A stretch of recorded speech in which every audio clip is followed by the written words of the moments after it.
Hello everyone, आज हम जिस फिल्म को एक्सप्लेन करेंगे वो है इसी साल रिलीज होने वाली फिल्म द बैटमैन।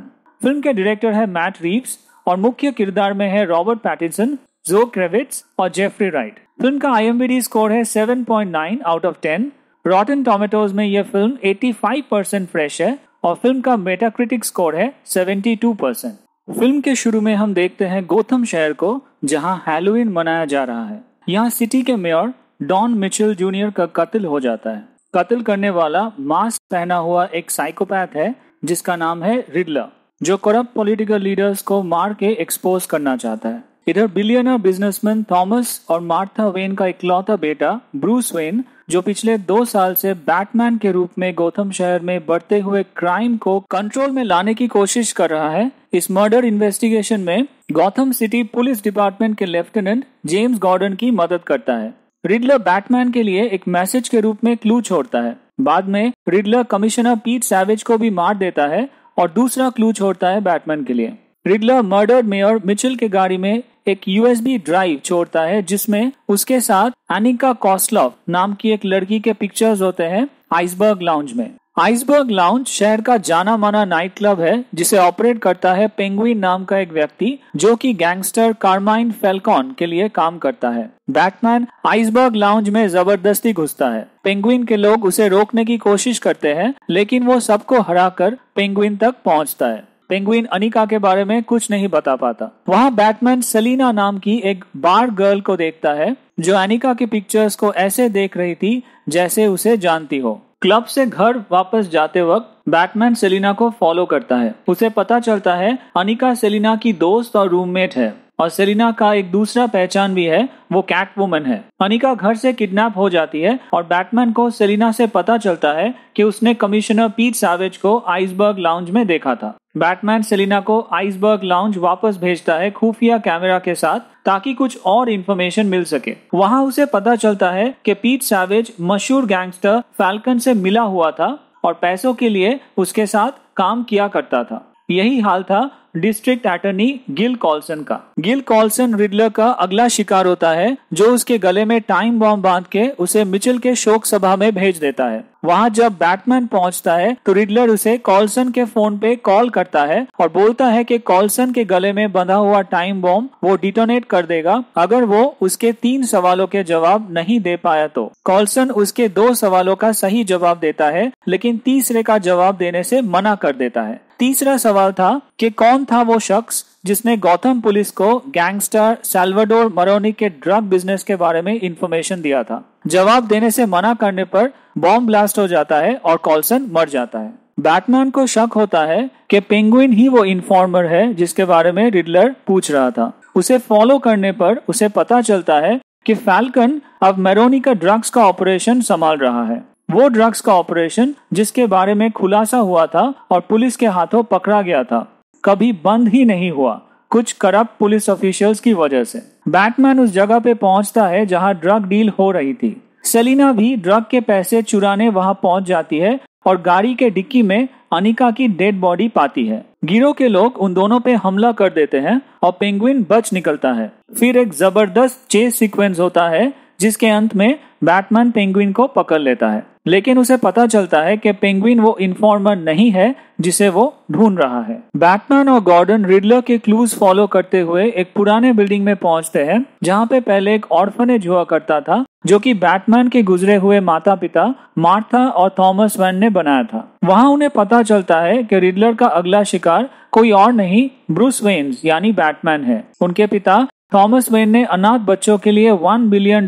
देने का ऐलान किया था। वो पैसे कभी सही काम में नहीं लगे और पॉलिटिशियंस और गैंगस्टर्स ने वो पैसे हड़प लिया। रिडलर इस बात से बहुत नाराज था और उसके मुताबिक बाप की कर्मों की सजा बेटे को मिलना चाहिए। ये बात सुन के बैटमैन अपने घर की तरफ भागता है, जहां उसे पाल पोस के बड़ा करने वाला और उसका केयरटेकर अल्फ्रेड अकेला है, लेकिन उसके पहुंचने से पहले अल्फ्रेड रिडलर की चिट्ठी ओपन कर लेता है जो बैटमैन के लिए भेजा गया था। उस पैकेट में बॉम्ब था और अल्फ्रेड जख्मी हो जाता है और हॉस्पिटलाइज्ड होता है। हॉस्पिटल से घर आने के बाद बैटमैन रिडलर के अब तक के पजल्स सॉल्व करने में लगा रहता है कि तब उसे सेलिना का मैसेज आता है कि वो उससे मिलना चाहती है। मिलने पर सेलिना बताती है कि उसकी माँ आइसबर्ग लाउंज में वेट्रेस थी और वहाँ फैल्कन से मिली और फैल्कन उसका बाप है। ये बात फैल्कन ने दुनिया के सामने आने नहीं दिया और उसकी माँ की मौत के बाद उसे ऑर्फनेज भेज दिया। अब वो उसे अपने दोस्त अनिका की मर्डर का बदला लेना चाहती है और उसे बैटमैन की मदद चाहिए। वहाँ रिडलर का एक वीडियो वायरल होता है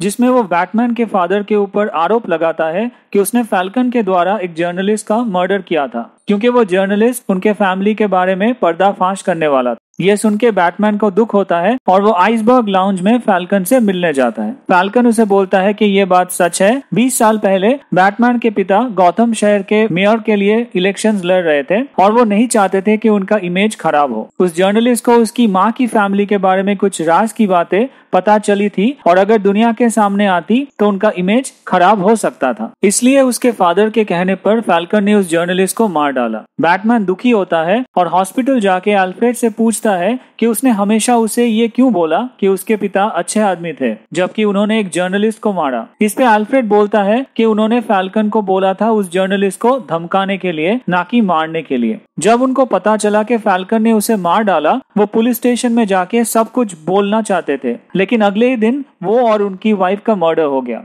बैटमैन फिर पूछता है कि क्या फैल्कन ने उसके माँ बाप का मर्डर किया है, जिसपे अल्फ्रेड बोलता है कि उसे नहीं पता और इतने सालों से वो इसी सवाल का जवाब ढूंढ रहा है। इधर एक ऑडियो वायरल हो जाता है जिससे पता चलता है कि फैल्कन ने अनिका को मारा था, क्योंकि मिचेल ने अनिका को ये बता दिया था कि फैल्कन ही वो इन्फॉर्मर है जिसने मरोनी के ड्रग बिजनेस के बारे में पुलिस को बताया है। ये जान के सेलिना फैल्कन से बदला लेने आती है।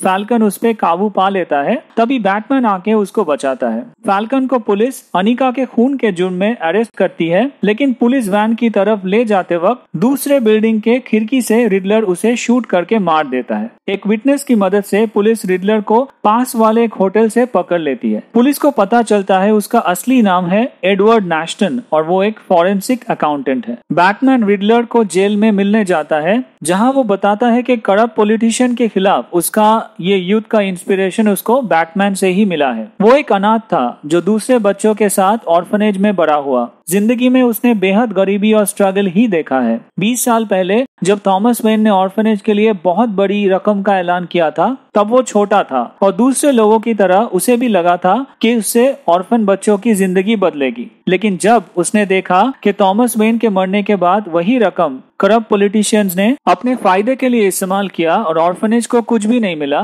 तो वो ठान लेता है कि एक दिन वो इन सबसे बदला लेगा। हमें और भी पता चलता है कि ऑनलाइन उसके काफी सारे फॉलोअर्स हैं, जिनकी मदद से वो इलेक्शन में मेयर कैंडिडेट बेला रियल को मारना चाहता है।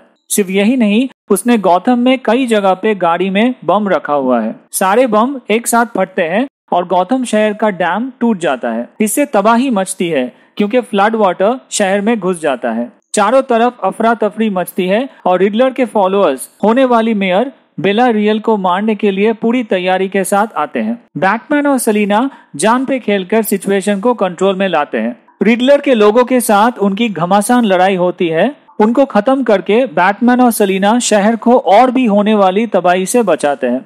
बैटमैन घायल लोगों की मदद में जुड़ जाता है। अंत में सेलिना गौथम छोड़ देती है क्योंकि उसे लगता है यहाँ हालत कभी बेहतर नहीं होंगे, क्योंकि करप्शन कभी खत्म नहीं होगा। बैटमैन को भी चलने के लिए बोलती है, लेकिन बैटमैन अपने शहर के लोगों को छोड़ के नहीं जाता। वो राहत काम में हिस्सा लेता है और लोगों के लिए इंस्पिरेशन बनता है। इधर जेल में रिडलर को एक नया दोस्त मिलता है, जोकर, जिसको हम बैटमैन के काफी सारे फिल्मों में विलेन के रूप में देख चुके हैं। फिल्म यहाँ खत्म होता है और क्लू छोड़ता है कि आने वाले बैटमैन फिल्मों में शायद हम रिडलर और जोकर को एक साथ देख पाएंगे। अगर आपको हमारे वीडियोस पसंद आ रहे हैं तो चैनल को लाइक, सब्सक्राइब और बेल आइकन को दबाना ना भूलिए। इससे मुझे मोटिवेशन मिलेगा।